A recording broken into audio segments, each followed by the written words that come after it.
ፋኖ ናችሁ በማለት የተገደሉ ሶስት ግለሰቦች እነዚህ ሶስት ግለሰቦች በትራንስፖርት እየሄዱ ያለ በማዕከላዊ ህወሓት ከትግራይ ሰው እንዳይወጣ አላማጣ ላይ ማገዱ ተሰማ። በርካቶች በትግራይ የጥንቃቄ መረጃ አዲስ አበባ ለምትኖሩ ወጣቶችና ጎልማሶች በአሶሳ ምን እየተካሄደ ነው? ይህ ግዳጅ ነው ወይ ዘረፋ ነው እያሉ ነዋሪዎች እየጠየቁ ነው። ሰላም እንደምን አላችሁ? እግዚአብሔር ይመስገን በጣም ደህና ነኝ። ድጋሚ በአዲስ ቪዲዮዎች ተመልሼ መጥቻለሁ ማለት ነው። ትግራይ ላይ ምን እየተካሄደ ነው እና ጠቅላይ ሚኒስትሩ በንግግራቸው ምን አለ የሚሉ ቪዲዮዎችን አሳያችኋለሁ።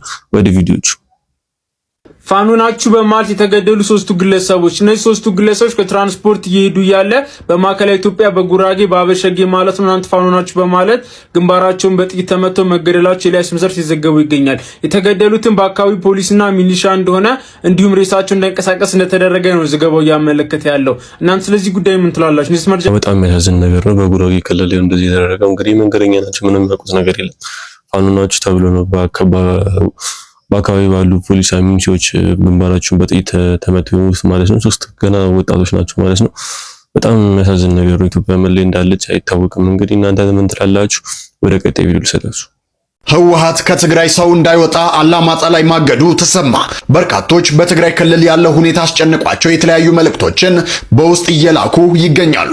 ከትግራይ የተለያዩ ክፍሎች ወደ አዲስ አበባ ለመጓዝ አላማጣ የደረሱ አውቶቡሶች ተሳፋሪዎችን አውርደው በባዶ አላማጣን ለቀው እንዲወጡ እንደተደረገ ገልጸዋል። በተጨማሪም ድጋሚ እንዳይመለሱ እንደተነገራቸው ገልጸዋል። ትግራይ ክልል ያሉ ወገኖቻችን ሰላም እንዲሆኑ ሁላችንም አበክረን እንጸልይ። እንደተመለከታችሁት ለጦርነቱ ነው የሚመስለው። እንግዲህ ከትግራይ ሀገር ማንም እንዲወጣ አልፈልግም ማለት ነው። ደብረ ጽዮን ያው እንግዲህ የወጣቶች ህጻናቶች እንዳለ ተይዘው ለጦርነት እየተሰዱ ነው ማለት ነው። ለዛም ህዝቡ ያለው አማራጭ መሸሽ ነው። እንግዲህ ማንም መፍትሄ ካልሰጠው ከዛ አካባቢ ለመራቅ መሸሽ ነው። እንግዲህ በሚሸሹበትም ጊዜ ያው የሚጨኑ ሰዎች ታክሲዎች፣ ባሶች ምናምን እንዳጭኑ ተብሏል ማለት ነው።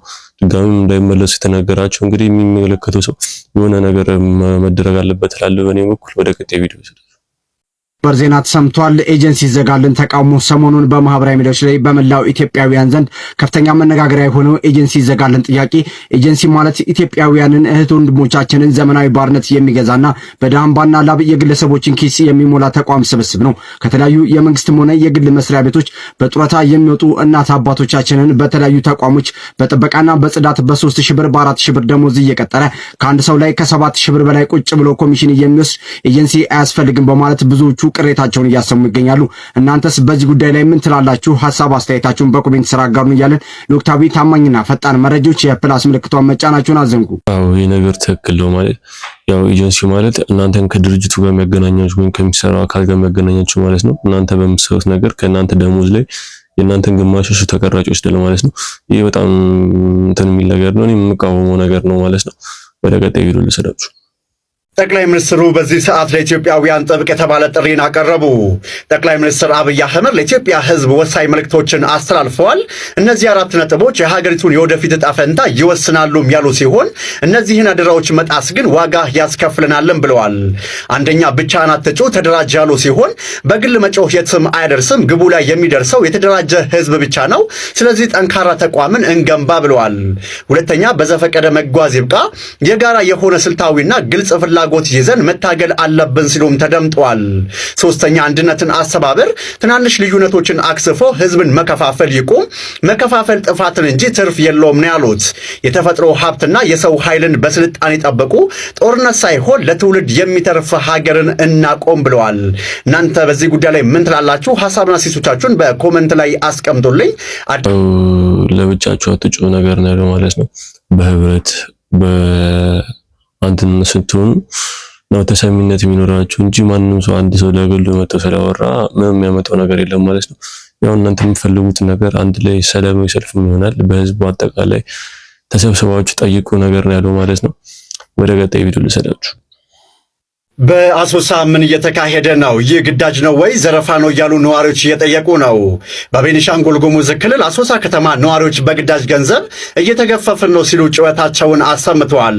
የተጠየቀው የገንዘብ መጠን ከነጋዴዎች ከ5000 እስከ 20000 ብር ሲሆን ከባጃጅና አሽከርካሪዎች ደግሞ ከ5000 ብር በላይ ነው ተብሏል።